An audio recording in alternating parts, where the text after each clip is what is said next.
I have to click. All right, everybody, how's everyone doing today? You guys still doing all right? Yeah. Was that not an awesome presentation by Jermaine? Honestly, can we give him a round of applause? I just love the enthusiasm, the energy, the knowledge. Definitely, I agree with what the other Jermaine said, that we're seeing an info marketing star in the making. So it's very much an honor to be here today. I wanted to give some value, not just talk about kind of what we have going on. I'll answer all of everyone's questions. When I came here, Jermaine just wanted me to talk a little bit about what we're doing, how we're implementing the stuff from Automation Clinic, and kind of the successes and maybe some of the challenges we faced. So I'm going to just jump into the presentation here. And so right now, our goal, we've got 3 key goals with the company. First one is to generate $6.5 million in revenue from automated online sales with a stretch goal of $10 million. Last year, the company did 2.3, and we're already on pace to achieve this goal, and that's kind of what we're hoping to follow through with for the rest of the year. The second goal is to build a lead generation machine for our sales team, so they have their own income goal, irrespective of the one from our automated online sales. And then the third thing we want to do is improve our web presence, and that's kind of like the brand, the face, because often you hear people talk about direct response being ugly and that, and Jermaine's done a good job of melding the kind of brand with the, making offers really. Direct response is really just about yes, no questions. Now, before I jump into kind of what we're doing, I want to find out who else here wants to build a multi-million-dollar funnel. Okay, raise the hands. Good, okay, perfect. So I'm going to walk you through the formula, and this is the exact same formula that I've helped implement with the company I'm working with now and people previously, and I'll continue to do. So first of all, like Jermaine mentioned, you have to find a list of hot buyers. You must always find a market first. Both Jermaines mentioned that today, and then focus on the next part after. Okay, if Gary Halbert said, if you could have one thing to be successful in business, if you had a burger stand, what would he want? It'd be a starving crowd, because you could be the best chef in the world, but if you give people who've just finished eating your meal, right, they can't take it in. So finding buyers, as Jermaine mentioned, we're driving a ton of traffic off of Facebook. And traffic, most people think they have a traffic problem, but they don't. They have a conversion problem. Here, we've got on Facebook, it's just so stupid simple now. I just went and I looked up under behaviors. I found purchase behavior. I went under business purchases and found business marketing in the United States. It gave me a potential audience of 2.4 million people. So you find the group of people first. Okay? Worry about products second. There is some math that we have to go into, and we'll get into that kind of midway end of my presentation. My goal is by the end of this presentation, hopefully, I will have helped bridge some of the gaps for you. That was one of the most quintessential things that I'm very fortunate to have made friends with Jermaine about, because that was really, I've been doing all these courses, reading all this stuff, and there's just key pieces, and of course I'm still learning, but really, when you start connecting the dots, that's when you'll really start to have the success. A lot of you can feel it. You're like, it's like the old, anyone here have those old school radios that with the knob you have to turn? Yeah, so it's like, it's kind of fuzzy, but you can't quite get it, and, oh, you lost it, and if you know you're there, just keep hammering away at your craft, okay? You'll definitely get there. So 2, once you know the people you're targeting, find or create your product to sell, right? Info marketing is great. The margins are phenomenal. It's a digital product. Once you make it, you can sell it all day long. You want to get out of trading dollars for hours. The third step is to create your funnel. So it's an opt-in page and a sales letter. That's as simple as it can be. I mean, when I first got into internet marketing, it was described, internet marketing is really simple. It's an opt-in page, it's a sales letter, and it's an autoresponder that goes on forever, is how it was described to me. This is like, early 2000s, I guess, at the time. Now it's a lot more complex, but essentially it's not that different. Ads to lead magnet, sales letter, autoresponder, right? Still the same thing. Next, you're going to run a test, 1,000 to 5,000 visitors. Next, you're going to analyze the results. Some tools you can use, Crazy Egg, any of the pay-per-click tracking pixels. You want to make sure you're always tracking directly to sales. I don't know how long I'll be up here, but I've done some tests, and there's one you can see where we have 2 pages, opt-in pages. One of them is clearly beating the other, not by a lot, but enough that we would shut off the old one. But then that's for opt-ins. When you look at sales, the old one, which is performing 20% worse, actually has twice as many buyers for whatever reason. For whatever reason, same traffic, 2 opt-in pages, twice as many people buy that go through one page versus the other. And VWO stands for Visual Website Optimizer. So now if your results are good, you go get 20,000 to 100,000 more visitors. If results are still good, you start rolling out and take care of business. And that's really how simple what we've been doing is. And then the 8th step is a file that I shared, which I originally got from Perry Belcher and Ryan Dice. It's in the Automation Clinic Facebook group. It's a 25-step point checklist for optimizing your sales letter. Ultimately, like with your question, what you charge, you test that last. So right now, to prove something works versus something doesn't work, you need conversions. To have a conclusive test, you need 40 to 200 conversions on average. So if you want to get the best price in the beginning, you just have to give it away for $1, $7, whatever. So price resistance is the bare minimum.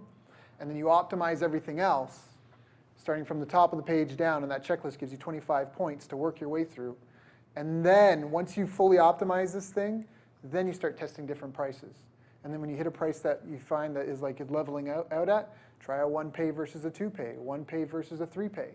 So it's a continual process. It's like what Jermaine was saying about how the monthly music mentor, when you have it laid out, now you can start optimizing it. You can reshoot something and reference something that's coming down the line.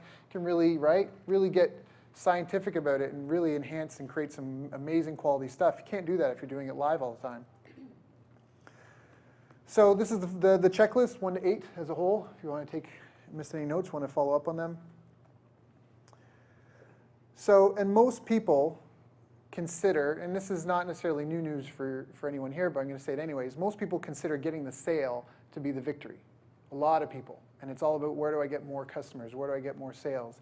So you have your inquiry that leads to the lead, sales ready lead, qualified prospect, customer. But what a lot of people forget is every sale is a golden egg, and every customer is a goose who lays them. And so for us, part of how we're looking to scale out and achieve our goals this year is that we've got tiers. So this is basically an information marketing pyramid. And at the bottom, you've got your free content, your email opt-in, lead magnets, all the stuff you give away to build your audience. It's called two-step marketing in some circles. It's basically who's interested in this topic. Raise your hand, tell me who you are. Next, you have your introductory product. Okay? And some people, they'll skip tiers. Some people are very exact, and they won't promote a higher priced product until someone's bought into the continuity program. And they won't pitch the continuity program unless someone's purchased an introductory product. Obviously, with the Orbit, we will want to cycle people through everything at some point. But really, you might decide that no one really goes above continuity program until they've purchased some of the other stuff, right? Because it just makes sense. I'm not just going to walk off the street, see you, and then pay you $7,500. I've known you for 10 minutes, so. Right now, we're having the average customer make 1.37 purchases. This is often one of the easiest places to enhance the net profits of a business. It's the lowest hanging fruit. Take all your happy customers and ask them, what do you want next? So we've gotten a ladder of ascension. We've taken this ladder and penciled in different products that we have. And now we're planning them out. So here's an example of ascension. It's just really basic.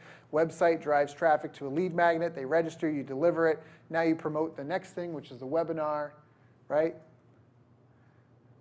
Then they sign up for the webinar. This is carryover so you know where it left off. They sign up for the webinar. You run the webinar. They either buy, they don't buy. That's just a simple ascension, right? And you can test the different places. What's really good when people are saying, what's the front end of my funnel? My personal opinion is you start with what works best, but then you also test all the other entry points. So this example, we had lead magnet as the beginning, but maybe we would split test the traffic between the lead magnet and the webinar registration page. Is there a difference? You don't really know till you know. Does that make sense? And then part 3, after if they bought, then you give them the product, and then afterwards give them another promotion for the next thing. So that's just how the ladder of ascension works. That's why Jermaine was saying earlier, frequency, it's nothing to laugh at. That's a real indicator of the relationship. Anyone here that's ever dated anyone for any period of time knows that takes time, develops over time. It's not one and done. It's very shallow, and there's not the depth that you want for that sustainable relationship, that longevity to it. So some of the strategies that we're going to implement is that checklist I gave you at the beginning. We want to test small and scale big fast. We want to automate everything we can. I want to be allergic to anything live. I just don't want to touch it. Even if we're doing a launch, I would rather pre-record everything, set it up automated, and then run it automated from the get-go with everyone watching. And then the third strategy is to clone successful funnels. So that was a model that was touted to me for being successful in marketing. You throw a ton of things on the wall, you see what sticks, you clean the rest off. Seth Godin has a thing too. Every 2-3 years, you're supposed to get rid of the bottom 40% of the stuff you do that just doesn't work or doesn't perform as good, and just create fresh. And this is an internal presentation, so other people that we needed for this. So there are 2 cycles of cloning successful events. So we need to generate the leads, and this is done with email promos, social media, JVs, press releases. Paid media is really important because for a lot of people, that's where all the scale comes in. JVs grow your business the fastest. The traditional way that you're supposed to approach a JV is you build a funnel, you test it with your own traffic, your own dollars, your own cents. You get, after you've done something enough times, a pattern emerges. Pattern usually remains constant unless any variables are changed. And then you approach a JV partner, and then it's really just a simple transaction. Hey, here's my product. Obviously, you can see the quality of it. Feel free to do what you please. And you get 3, 4, 5 people with 100,000 person email list to mail for you. Overnight, you have a business. So, but then if you want to scale beyond that, or once you start to fatigue those lists of people, you have to be able to go to paid media. You have to be able to introduce yourself to new people. So that brings us to the second half, where it's all about lead conversion. And in this instance, it's a webinar registration page, the reminders, the email, the replay, the closing the cart, and of course the shopping cart in the center. This is something that I think really is kind of the secret sauce. So we talked about in the beginning of the presentation, finding the market and XYZ, and I showed you the screenshot of Facebook where I had the 5 or 2.7 million people. Now, before you jump in, is the water deep enough? Okay, you know your kind of price points, you know these sorts of things. So I need to figure that out. So I reverse engineered, and so I took us and I wrote down all the things that are involved in the funnel. So we've got our cost per million, our impressions, ad spend, click-through rate, total clicks, cost per click, visits to page, opt-in rate, and this is really long, so it's in pieces. Registered to buy, price point, units sold, gross net profit. So I started with we wanted to hit $7.5 million. That was the goal that I set. And if we're selling a product for $997, then that's how many units we have to sell, 7,500. And I took the stat, this should be read as well, because these are the only real variables that we adjust, just to do different modeling and different analysis. So the only 3 things is the register to buy ratio, the opt-in rate, and the click-through rate. So everything else is just programmed in. And so if only 2.1% of people who register buy, then that means I need this many people to register, total. And if I need this many people to register, and my opt-in rate is only 27%, then I need that many people to visit my page. And if I'm paying, and then I went to how many clicks is that? And it's the same number of visits as clicks, although really that's not true, right? You're going to lose some people in the middle. But then what's your click-through rate? Okay, well then that's how many impressions I need. And then I went back and figured out the dollars afterwards. So if I need 33 million impressions at $10, divided by the clicks, that's how much my ad spend is. And I just started figuring it out that way. So you really need to be able to figure out, first of all, what's my list? What's the market? Okay, what's the problem I'm solving?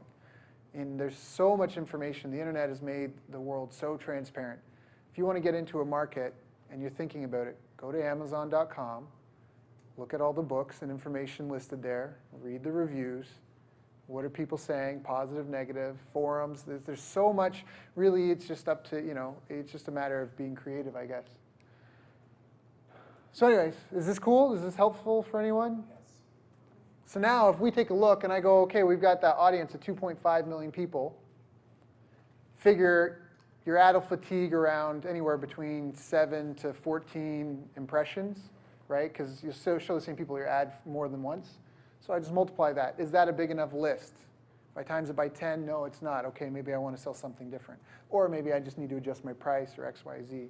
And so this is something I used to model out, and you're only seeing one line, but I did a bunch of different variations. And then obviously as you get your actuals, you start plugging those in. You set your goals and then put your actuals to goals. So, and then I divided the number of impressions by 12 to figure out how many I needed per month. So, and that's really what we've been doing. So these are just KPIs, things that we're paying attention to. I mean, for me, I try to keep things as simple as possible. It's really good to get granular, especially like we've been having technology issues just with the amount of traffic that we're driving. But I mean, for the most part, really everything that's covered in the spreadsheet in my opinion. I'm so basic. It's cash in, cash out for the most part, and then what's happening in between, right? So these are the KPIs.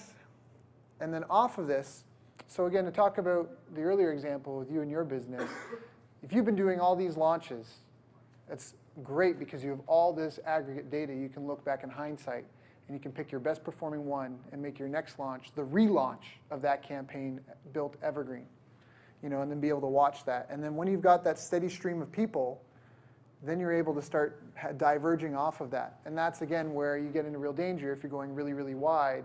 Actually, I had a conversation with Chris about this earlier, saying I've got a couple of different info product ideas that just been sitting in the wings forever. And a friend of mine, part of why is they don't all line up. And a friend of mine, he just, I was going to pick one of them up. My friend was like, what are you doing? It's not in line with everything else. And that's what we were saying. If you're going to do something, you want to be inch wide, mile deep because of that. If you've got a vein, if I'm looking for water, and I find a bit here, I don't go, oh, wow, I found some water. It's great. Let me go look for some water over there. And businesses do it all the time. Hey, look, I got some people to pay me money for this. That's awesome. Let me go find something over there now. Same thing. You do a promotion. Wow, we did this promotion. It worked so well. We made all sorts of money. That was great. I feel so good. What are we going to do next? Just do that again. So anyways, so now what we're doing is we're taking these funnels and we're trying to build upsell funnels using the Orbit system, using just simple tags. And here we've got a 21-day countdown timer. So this is one promotion we were doing to promote a live event. At the end, we've got a 21-day countdown timer where then if we trigger the other campaign sequence. And I've actually changed that. So if we go here, then they already have the tag or they don't have a tag. So we wait 21 days. And if they have, then they already have, then we don't worry about that. There's actually a next one. We start a third campaign now. Or if they haven't, then we start another one. So it's just making sure everything's connected. You have your business set, you sit down, you plan out your business and your higher end purchases and start from beginning to end. Again, this is just another example. We're at the bottom, whether they have a tag or don't have a tag, what campaign do we start? So now you're generating this traffic.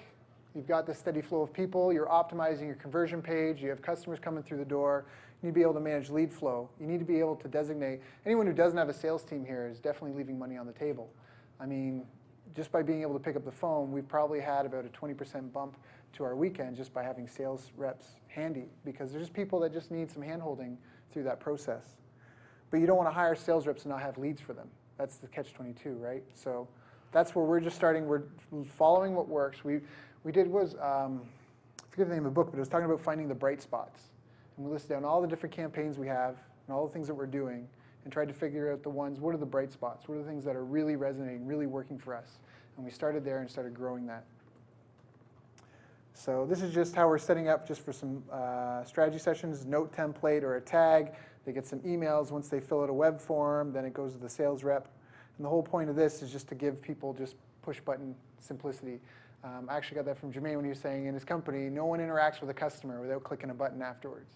So just another campaign.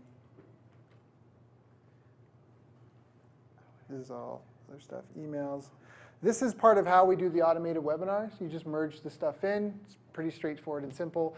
I can open up the webinar campaign if you guys want to see that. It's built off of Chris's killer campaign and expanded on to show our shopping cart. But the reason why I've started with this, and we'll jump into that and whatever you guys want, is to be group directed after. But the reason why is because, again, it really is that conversion mechanism. For us, it's a 6.5-hour webinar. For some people, it's a sales letter. For some people, it's a series of 3 or 4 videos. Right? Jay said he did 3 webinars, pitched a mastermind. That's his thing. It's 3 videos, pitches the product. Other people, right? For us right now, it's literally just sign up free, get some nurture videos. Hey, here's this event, sit there for 6 hours, buy our stuff. So whatever that is, it's the canned and cloned sales presentation. And that's where you want to get out of having to do those constantly and face-to-face over and over. That's the beauty of automation and the internet. You really just need to take advantage of it and then figure out how can you help more people. So it's a superhuman success team. These are people that we need to do it. So in summary, that's part of what we have going on and doing here. Now I can log in and show you guys the webinar funnel, but does anybody have any questions about any of this? I've run through things. Basically because I wanted to give it, I said I'd keep my presentation at 20, 30 minutes, but anybody have anything they'd like to ask? How did you target the audience on Facebook? because I saw you had behavior, but I wasn't sure if you had good as well question. As, interest. Yeah, no, that was so perfect, great question. So that was one of the things that we that I targeted when we went to do that is, I was just talking about this to Chris. So when I first launched myself into, hold on, how do I get out of that? I don't know how to get out of that. Anyways. That's next, Jermaine. Yeah, Jermaine has come such a long way, man. I remember there was a time where I was the one that was in better shape between two of us, and that just no longer is the case. I don't even want to try and show off and pretend I am. So this was just something that Facebook allowed, and I targeted buyers because the buyers are whose opinion really matters. The buyers are who you should be targeting. So one of the things that we did with this funnel, this webinar funnel, was we had a launch, had some success. Great, awesome. Automate it, set up an automated campaign using Jermaine's date plugins, the two of them, the on page and the custom field setting one. Set the campaign to operate around that custom field date. And then I took our buyers list and I went to Facebook and I uploaded it as a custom audience, and it gave us a universe of 1.7 million people. It was a lookalike. It was a lookalike. I'm sorry, I don't know if I mentioned that. But I uploaded to Facebook, and that's as complicated as it's been. We had a hot list. We had a product that fulfilled their need. We created a sales event that made money and had a positive ROI, and we scaled and optimized it. We've edited the video 2 or 3 times based on the stats to figure out where are we losing people for the first 10 minutes. Just try to optimize that. You can't do that if you're constantly pumping out new things every week. Good question. Did I answer your question? Yeah, definitely. Yeah, perfect. So something else, like I said, when I wrote a couple of books, and fortunately, I got one of them to hit #1 on Amazon. But the reason why I did that instead of doing guest blogging and stuff is because Amazon's where all the buyers were. So I could be guest blogging on other people's blogs, but how do I separate the tire kickers from everyone else? Whereas if I put something up on Amazon and someone buys from it, now I've got a quality prospect, someone who's willing to pay for that information, which is why if we go to that ladder of ascension, why that's important. Why Jermaine's got click thresholds in his system. Why frequency mattered, whether he was going to send them an offer or not. Because if you're not engaged with me, if you're not responding to me, I mean, what kind of relationship would that be if you had someone in your office that never looked at you, talked to you, or interacted at all, and you just barked at them all day? You know, that's the future of where email's going too. Not to digress too much, but it really needs to be more two-way, at least with email, or interactive in some way, shape, or form, instead of just broadcasting. So, all right. Any other questions? No? Was that okay? What's the funnel? It's $1,000, and then Yeah, you want to see the funnel? Sure, I can show you the funnel. One second here. Let me just, hold on, let me unplug this. What's the price point of the product? What's the estimation? Right. Well, for us, it really is straight that it's sign up for this webinar that's a 6.5-hour free event. It's in a training situation. It's not a telethon, but the formula is 20 minutes of content, 20 minutes of case study, 20 minutes of pitch. And we cycle through that 6.5 times. Sorry, let me just load up the campaign. I can show you guys the campaign, but the campaign is irrelevant. It's like what, how do I separate you guys? What would you guys agree on? Jay. And I'm Jermaine. He's Jay and you're Jermaine. All right, so like what Jay was saying, the deal is the last thing. The deal doesn't matter. The deal's based on having everything else lined up and in place. So here, let me just open up this thing. Now, it's a bit of a big campaign, and unfortunately, Paul not here. He wouldn't be very happy. It's not very clean. But the process, it's really as simple as we have an opt-in page, we have an offer. On an opt-in page, people opt in. Right now, we're working on a one-time offer on the thank you page to try to monetize the traffic faster. It's just part of the tweaking and optimization process. And then outside of that, so here we've got people opt in. So this is when we first did the original launch. We promoted it to our list. And then we have people opt in. Here we set the date. We're using the plugin. We have an HTTP post. Wait 15 minutes. Do that post again, just because the HTTP post doesn't always fire. So we just want to make sure everyone goes in the funnel. These are nurture emails. These are stuff. These are just, if you sign up in the events on Saturday and you sign up Sunday night, these are the content videos. We have 4 emails that go out that send you to 4 different content videos that help hype up and get you excited for the event. There's a PDF you can download, day before reminder, And then we just have a webinar campaign. Most of this stuff is not any different than what comes out of the box. Even if you don't have Infusionsoft, you sign up with one of these webinar services, they'll send the emails for you, and they do this sort of thing. So again, it's making sure that you resonate with your team, or not your team, that you resonate with your audience, that you've got the buyers first. Because if we did this and turned it on a different market, it might not convert at all, if that makes sense. Which is where you hear other people say, if you find a hot niche, don't tell anyone about it, because everyone else is going to come and put their flag in your sand. So, and this is it. We just have reminder emails. And in the reminder emails, I mean, one of the most powerful things is, again, the list, your offer, and then the copy. And you need all three of those things, and it's that order. The list is the best. Gary Halbert used to say, if you want to improve response to your offer, mail to a different list. Because the people you're talking to might not be that interested, they might be tired, or they might not have been ascended properly. So we just have the reminder emails. Everyone here knows Infusionsoft, so I'm trying to glaze over things. All this stuff is based on the shopping cart. So on the shopping cart, people would hit the shopping cart, buy, no, yes, no. If they click no, then we have a downsell path. And these are all just places where we're trying to field leads for people. If I zoom in. So here they came, they clicked to see the offer. Now we actually had to shut this off. So that's why I didn't want, right now, this is what's active, this little piece. And down here, this stuff is active. And this stuff at its core is killer campaigns, it's out of the box webinar stuff. It's nothing that fancy. When we tried to get really fancy, and I started adding things like this stuff, which we're actually working on re-implementing, and it's all cart abandonment stuff. These are all different pages people have hit. So this is, they saw the 3 offer page. So if they buy, the page they land on has 3 products offered on it. Yes, no, if they buy. It follows up with them. They either did, they didn't buy any of these. If they didn't buy, then they drop down. So this is all following the fancy thing, but just keeping it really simple. That outline, those 8 steps I gave you at the beginning is the model we followed. Putting those into your ascension ladder and just testing, tweaking, getting feedback from people. Jay, what's up? Question from Claire. First of all, she says, great presentation. Do you have an email follow-up sequence for the webinar? What kind of approach do you take? Do you downsell at some point? Yeah, perfect, perfect. So yeah, I've glazed over those details. So once people register, we drive them to keep them excited, then they show up and attend.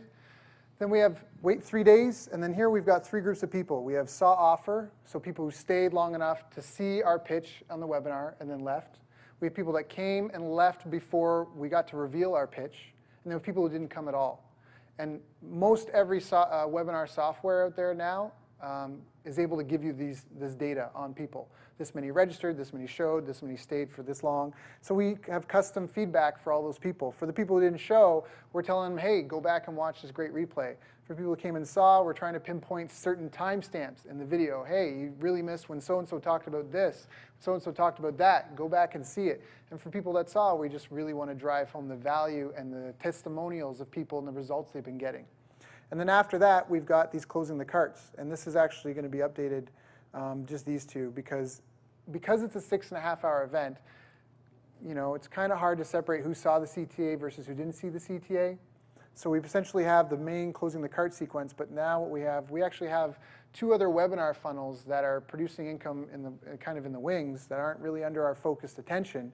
They're just cranking out money. But what we'll do for the no-show is that if they haven't shown up for the live event, if they haven't watched the replay, there's no point in trying to close the cart on them and tell them that it's coming off in 48 hours. I'll open this up if you want to see. I mean, it's wait 15 minutes, then we send them this 72-hour down, closing the cart. Tell them that this won't be available to you in 72 hours. We don't want to lie. We want to remain with integrity, but we're saying, hey, we just had a bunch of people buy. We want to make sure we take care of those people. If you want to be part of that group, you really need to act now. You have 72 hours left, 48 hours left, 24 hours left, 8 hours left, 1 hour left, we're done. So we just follow up after people. The fortune is definitely in the follow-up. So now what we want to do for the no-show people, because we want to try to, again, we're optimizing this as we go. We've been tweaking these emails 3 or 4 times. We've gone in and been like, we should really put a testimonial there. We should really try to do this. Unfortunately, Infusionsoft doesn't let you split test emails very easily. So we're just trying to track our numbers and our performance. And what are we getting? We get on average 1.8 to 2.8% of people who register to buy. And we get about 20 to 30% of those sales in the follow-up that comes post-event. So, and that's the campaign. So we've got this, we've got another one this campaign alone, we've done somewhere around 1.3 to 1.5 million dollars with on its own. From that, we're generating leads for different products and services. We have another live event that's happening later this year. We've got over 27,000 people who have come through this. So that's the other thing. I have a friend that's having an issue where the cost of buying traffic is starting to be where they just break even on the front end, and that's almost why you need to be able to build out that deeper back end. So, I got a quick question on the lookalike, and I think you said it already, but the lookalike is based on customers that have gone through, or like what are you doing the lookalike based on? correct. So yeah, for this, I wanted traffic to promote this event to. So we uploaded all the buyers that we had, their email address to Facebook, and I said, give me the most similar lookalike audience you've got.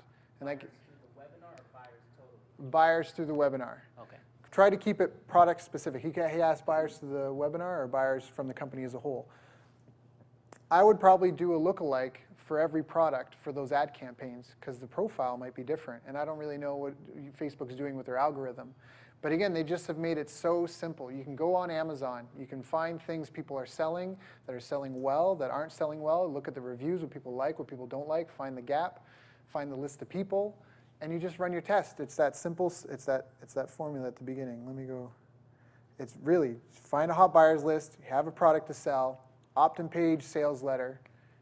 Expand that. Ads to lead magnet, sales letter, autoresponder. You run your test. If either it's going to bomb, it's going to be wildly successful, or it's going to be marginal. If it's marginal, if it's as long as profitable, you're okay with what if you don't believe in loss leaders and it's something you're okay with, then you just start tweaking and optimizing it. I mean, it's a Dan Kennedy thing that if it's making you money, you just keep it going. You don't kill anything that's making you money. You just try to tweak and optimize it and repurpose it and feed it into back-end things. And that's really it. And that's where a lot of people, and even myself previously, working in a brick and mortar business in a small town, realizing that the goals I had weren't in line with the business I was in because the pond was way too small.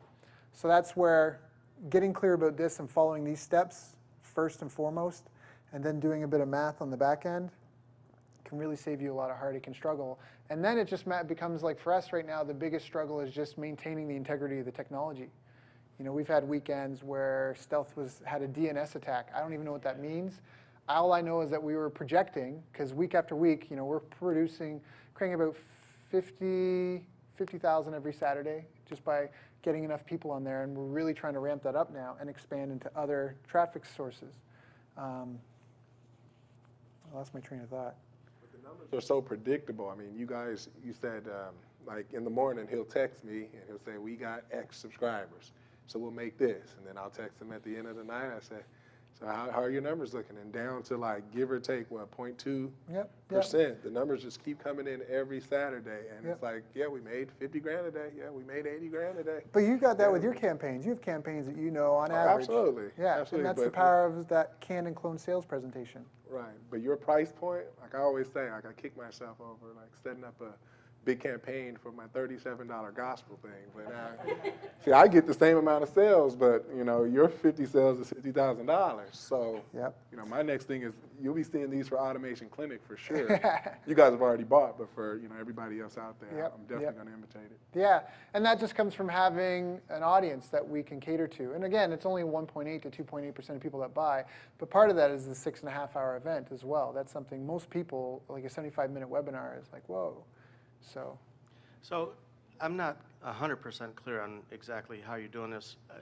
Are the Saturday webinars live, and then you do replays, or you did it live one time, and it looks like it's live to everybody coming through, but it's recorded? Yeah, that's perfect. So basically, we did it live one time. We have videos and all the things we did. We did a launch. We have all the materials that we took from that. We have data on what worked, what didn't work. We replaced the things that didn't work. We just automated it, which were 2 plugins from Jermaine, and then we just ran it again. We had JV's remail. We started driving Facebook traffic. Facebook traffic was mixed results at the beginning, and then I got the idea, hey, how do we know we're targeting people right? How do we know we don't have the wrong list?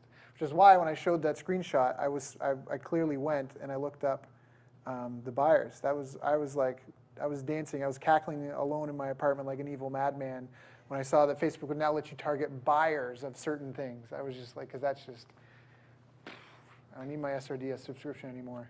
So that is in addition to the customer list. So does it literally take the customer list, makes a lookalike? The lookalike is like 10 million people, and then it takes out of the 10 million those who have bought marketing products, or is it and or? So this is just something I took a screenshot to show you guys to demonstrate, because I wanted to make this applicable and have you guys visibly be able to see where can I go find enough people to build a multi-million-dollar funnel.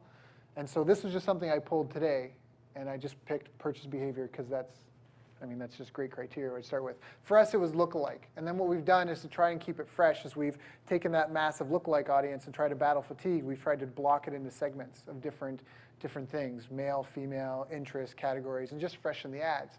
But essentially, I mean, it all comes down to traffic times conversion. Blank units times blank price equals target income. When I did my math, it was $7.5 million.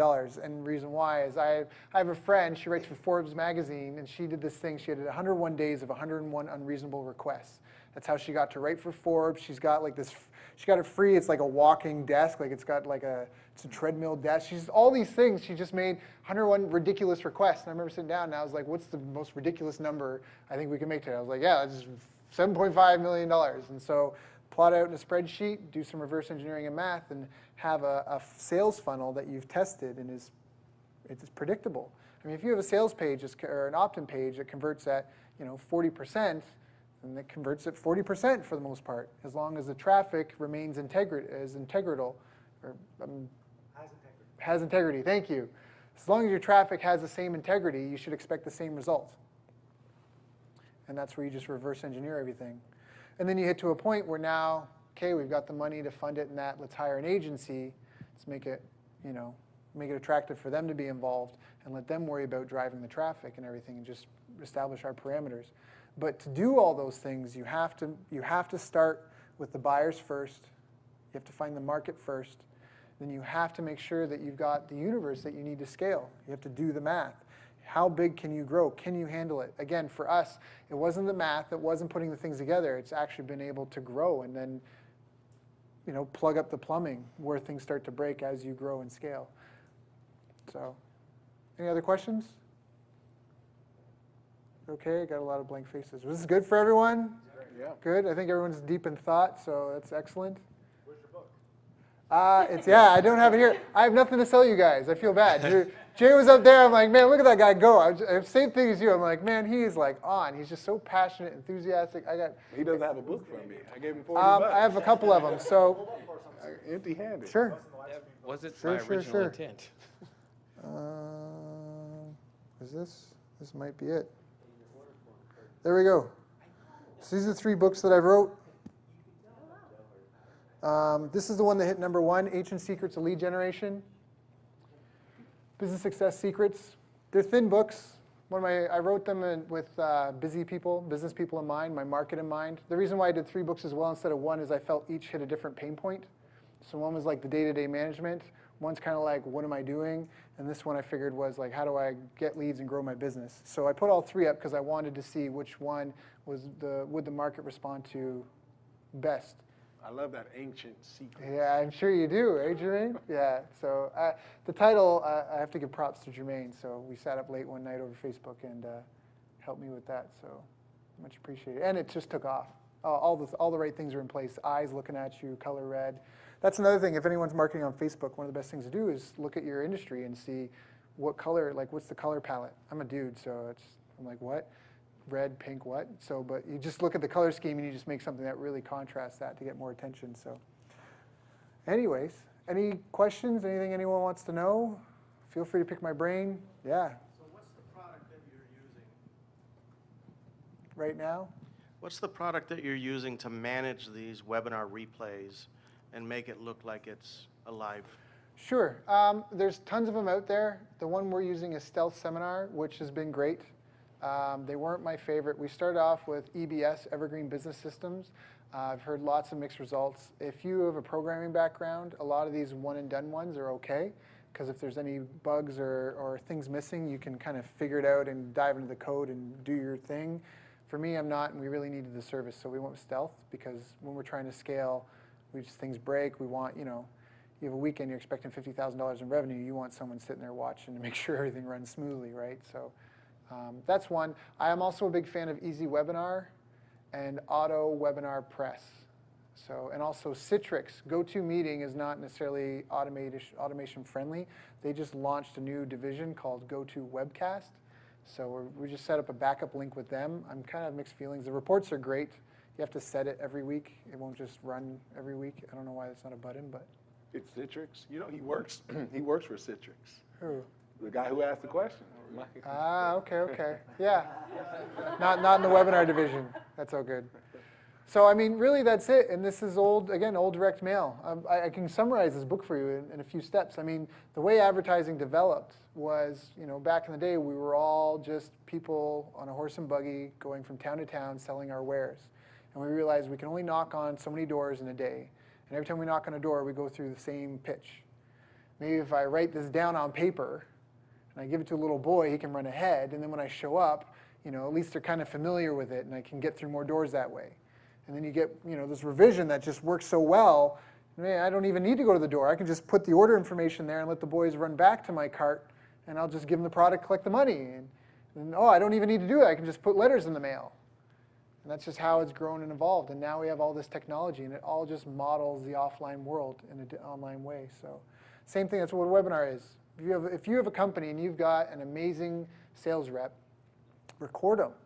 Can that, clone that. That's, again, none of this is me. It's all people I've studied under that come up with this stuff. But just a lot of the best sales letters are taking sales reps and recording their sales pitch, having it transcribed, laying it out, breaking it into pieces, and just trying to get rid of the fluff and keep the best stuff and organize it and format it and give it to people. And then now you've got that on, as a video.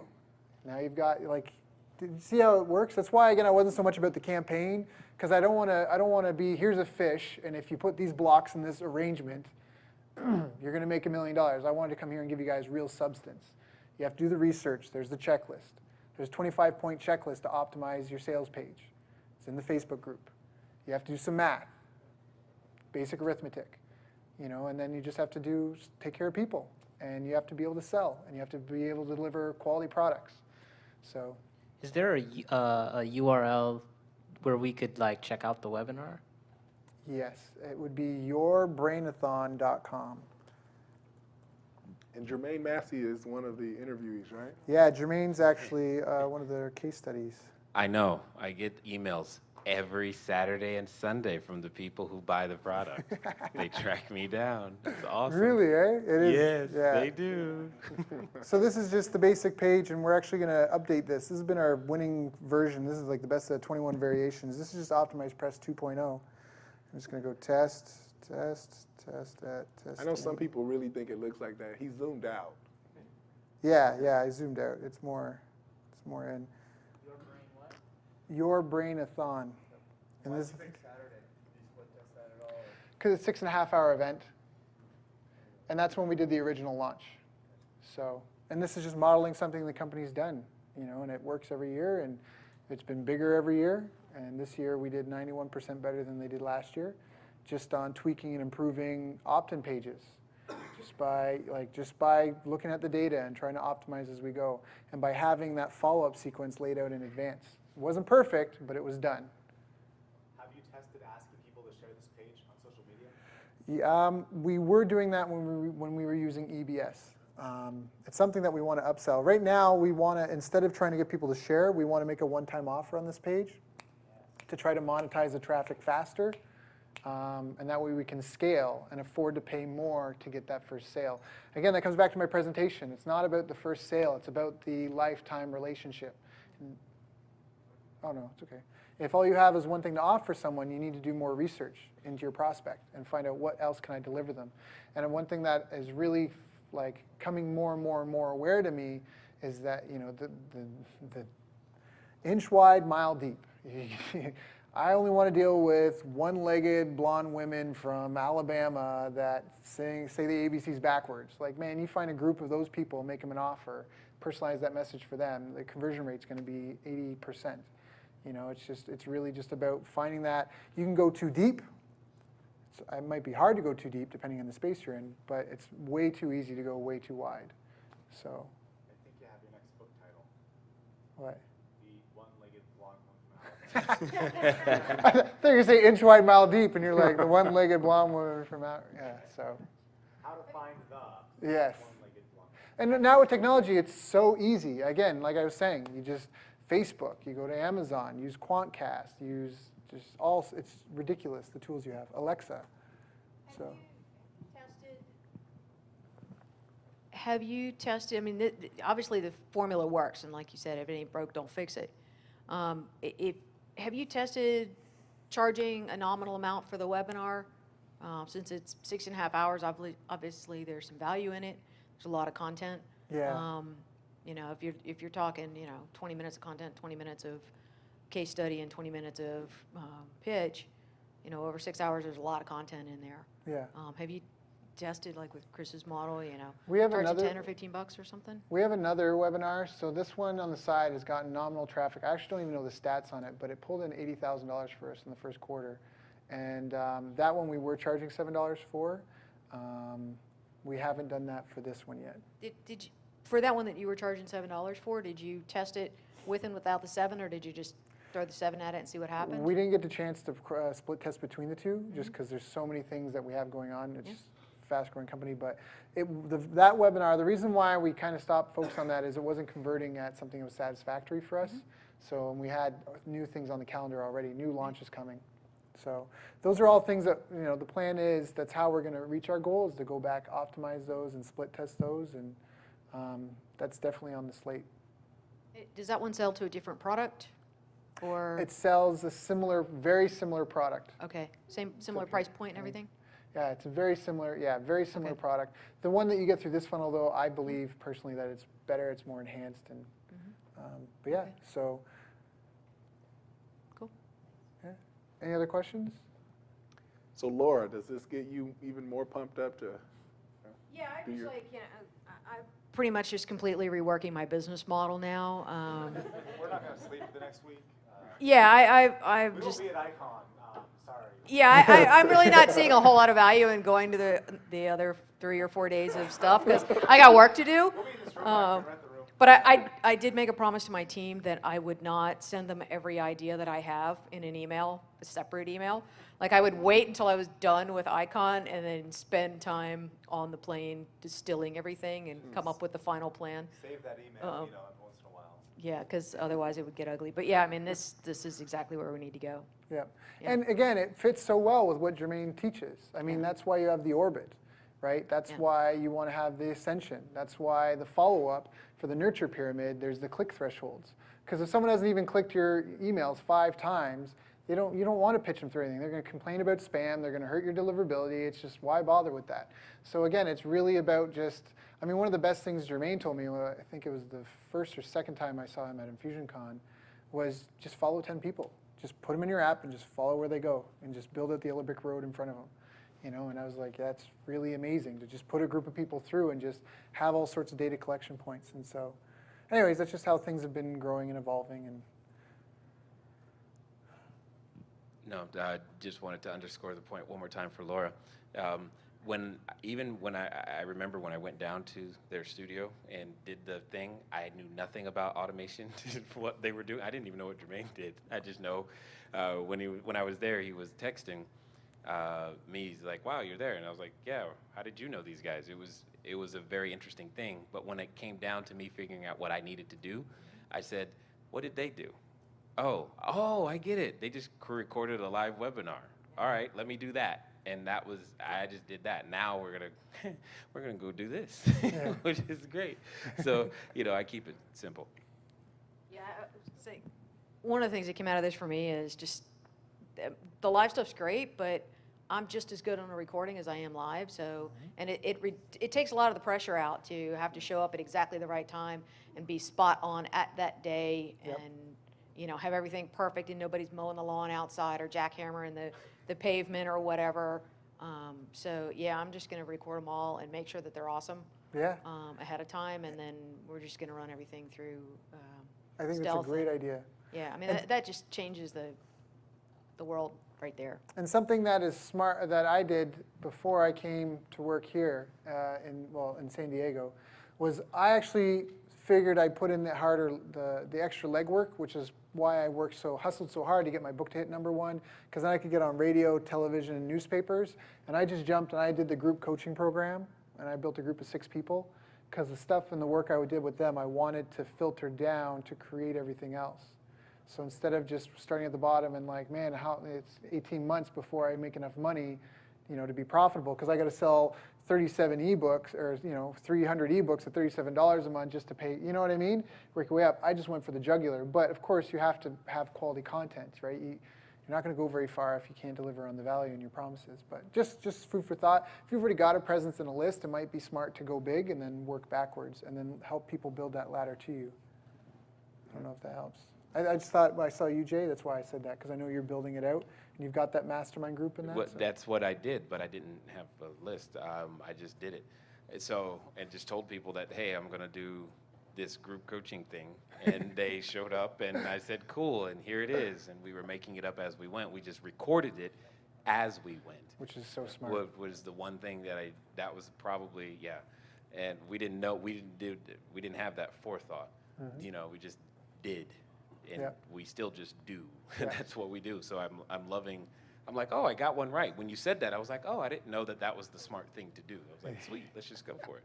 So I'm feeling even more excited now. Yeah. No, everyone, there's no bean counter in the sky that's going to determine how much you can or can't make. Really, that's determined by the people you serve. And so that's, again, to go back to Jay, what he had said before, like the deal is the most interchangeable thing. You can just put an ad in the paper saying, marketer looking for products to sell. I mean, it's why you hear, now I'm getting into my own personal philosophy on things, but that's why you hear like these overnight successes off YouTube and stuff. It's because they've built a following, so it's really easy for them to get a deal. Someone who's made a book and like hustled and sold it themselves and has got a following, it's really easy for them to get a deal because they're not just one more person in this long line of people saying, hey, can you just sell my stuff? I have this great thing. Like the business graveyard is littered with great products and services that just didn't get any traction because they didn't get to anybody. And that's why you want to make sure you've got a pond that you can access, that you've got a funnel that works and converts, and that you've got something that is steady and consistent. Otherwise, you're just really, it's not as scientific. So it's more of a tech. Yeah. Jay's getting his exercise today. It's more of a technical question, but Sure. If your webinar is on Saturday and they sign up on a Thursday, do you push them to that Saturday? Yeah. What if they sign up on a Saturday? Yeah, so we actually have had, and that's where we're talking about certain technical things. So we have a bit of a ghost window, depending on time zone they're in, which Saturday the software signs them up for versus they actually get they actually thought they signed up to attend. Right. Right now, we're down to like maybe I think like a 4-hour questionable window. So in the grand scheme of things, it's not that big of a deal. We were just shutting the ads off. Now it's just kind of cost of business, and we're looking to improve that. And that's one of the things is we want to start allowing more flexibility in webinar times and see what that does to our conversion rate. So if somebody signs up on a Sunday, you're driving them for the Saturday. That Saturday coming, yeah. Gotcha. Yeah. Sorry. So what plugins are you using to, I mean, you're using Jermaine's date script, but are you working backwards from that?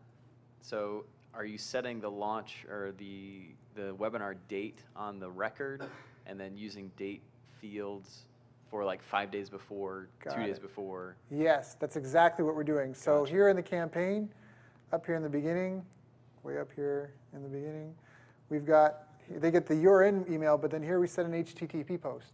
Wait 15 minutes or 30 minutes, then do it again. Just because we want to make sure it fired. One thing that I've learned with Infusionsoft is as much as I love Infusionsoft, it is not flawless. Plus even your server too. Yeah, exactly. So there's tons of places where things can disconnect. So it's just a backup. And this is just the way again, just trial and error, right? Optimize. But so we set the HTTP post, and all the rest of the emails in the campaign are based around that event date. And that's using one of Jermaine's plugins. Gotcha. Okay. With Stealth, one of the things that I started doing is they have this option to where you can have a webinar start at the top of the hour relative to the time the person's seeing the Yes. landing page. Yep. And that seemed to help, and I was just wondering if you guys did any data on having that option versus not having that option. Not yet. Only because the company has too many cylinders firing that this hasn't. We've hired something like 5-6 people in the last 5-6 weeks just to be able to give this the focus, time, and attention that we want and needed to have. So because we have an ongoing calendar of events that we have to keep up with, we have sales reps we have to field leads for. So this hasn't been like isolated in a vacuum, right? We're all like calm and peaceful here, but we all know once we get back home, the phone's gonna start ringing, the email's gonna blow up, and all the stuff that we're not doing now, it's gonna avalanche in and slam and hit us in the face. So we're doing the best we can with what we can. We are somewhat limited because of the 6.5-hour video length. If it was an hour, we'd be testing a lot more, but because of that, we're really stuck on Saturday, Sundays. So that, again, that's something that we want to do because we're really starting to get to now, we're starting to capture a larger international audience as well. So that's where we want to, because we've got people, large portion of our sales come from Australia, and for them it's like 4 in the morning. These people are waking up, right? But then you have issues with that, because now you start making it too easy for people to attend. Sometimes you need hurdles, because that's like the micro commitment that starts the motion that gets them to actually, right, to buy. So. Well, and I guess that's where I was kind of going with that, and not to belabor the point, but because I did this strategy on eBay, where if I wanted to sell any item, say if I wanted to sell it for $24.99, what I would do is that I would create in 2 auctions, one at the top that would end just before it and one just below it. So if you were looking for that item, you saw 3 auctions, 3 different prices. It's all me. But I've got the 99-cent one that everybody's bidding on, and I know it's going to sell for more than $24.99. And I also know you're going to bid on the last day. So I'm going to make sure that it's going to end at the same time, and you're going to see all this bidding activity, and it's going to be higher than $24.99. The $24.99 is going to be that perfect price point. Buy it now. Don't worry about it. And as that bid gets high enough, you're just kind of like, you know what, I'll just buy it now. Worked all the time. And that's what I've been noticing with those people who, when I give the now option, most of them don't choose the now option. They choose the very next one, and they show up for it. And I just didn't know if you had anything that could back that up to compare that. Yeah. Because it's like, yeah, I could go right now, but no, I'll get the next, because I give them 3 options. It's immediately, and then it's 6 p.m. the next day, and 6 p.m. the day after that. Right. And they most often choose the 6 p.m. the day after that, and then they show up. Got it. Yeah, keep those stats, keep building to those stats. That's where things like day score and hour score really come in, because you'll find, I actually was at a breakfast, like a mastermind breakfast group, and an ICC there, he was talking about how they figured out it was like between 2 and 6 p.m. is where all their buyer traffic comes off analytics. So they just shut off everything outside that time zone, and they really talk about really honing in your ROI. Part of why we haven't optimized this as best as we could as well is because, coming back to this ladder, we're building funnels for all of this. We have an orbit to get built. So we're trying to crank out all these launches, all these funnels, test and tweak them and optimize them, run the business, plug it in, and scale that main funnel. Because my goal, what I did when I did this spreadsheet for the 7.5 million, I took all of our automated funnels and I plugged them all into the spreadsheet. Where is my spreadsheet? I plugged them all into my spreadsheet to go, how do I make each of these hit that goal, that mark? So, because I don't like failing. I don't think anyone really enjoys it. But I like to, hedge my bets. So I figure if we have 4 or 5 different funnels scheduled out for this, then, it increases our chances of hitting our targets. And then part of what the division has been is just keeping up with the technology.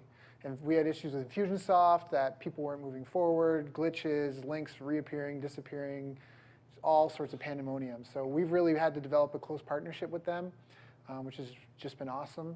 Same thing with Stealth. And that's part of why, Stealth was honestly one of my last choices, just because I didn't like the look and feel of it. But functionally, we really needed it, and they've really pulled through. Jeff is an amazing guy. So if someone was just starting out and really nervous, I would really recommend Stealth. It's more expensive, but if you need that hand-holding, definitely hands down. And then outside that, it's kind of like, I don't know, the devil you know versus the devil you don't know. EBS, I love the look and feel. It's full of bugs. There's non-existent service. And then the other ones is just kind of a mix in between those two, if that makes sense. So.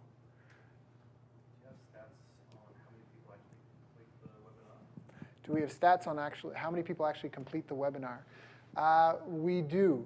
That's another technical glitch. So we have a 6.5-hour video. We know how many people showed up and how many people see our CTA. We don't really know how many people hang on the whole length because it's a 6.5-hour video, and in Stealth, the reporting dash goes this wide. And so we only get about 3 hours of stats, and then we just know what sales we make after that.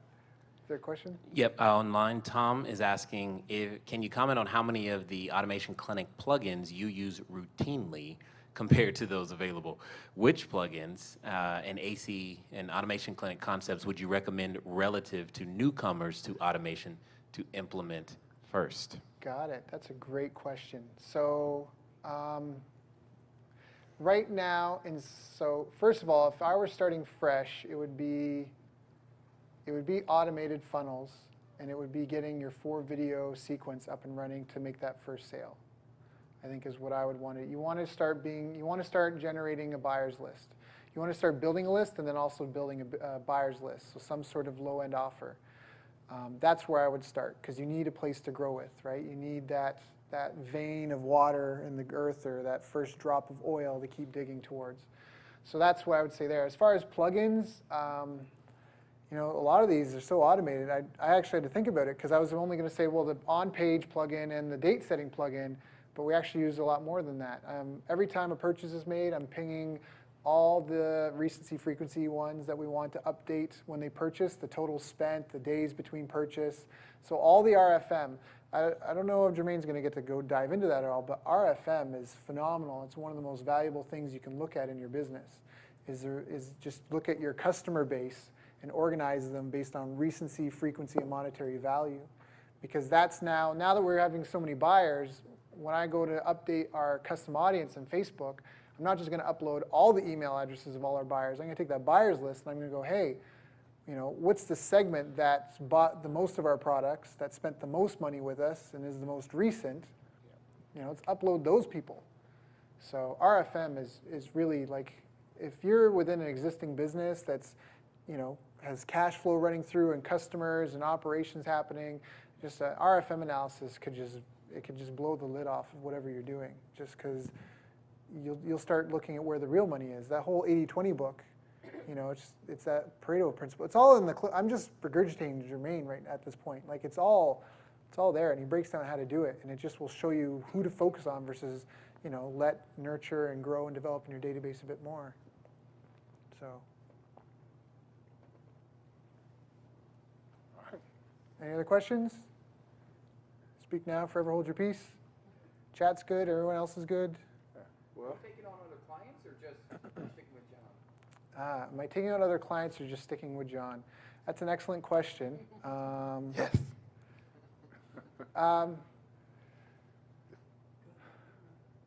Yeah, go back to the room, whatever. I'm open to discussions. I am very loyal and committed, so I would not want to infringe upon any of my obligations, responsibilities, but I'm open to helping people. So I just don't want to misrepresent expectations.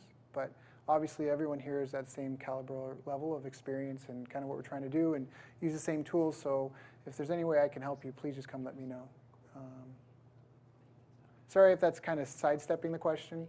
So, I mean, I guess this is an intimate group. I came on board with John already with clients that I've kind of grandfathered in and been able to maintain. I have a couple of other clients, but I'm working full-time for John, and I very much have really clear drawn lines between when I'm working for him and not working for him. So that answers that question. Okay, excellent. Well, thank you, everybody. Appreciate your time.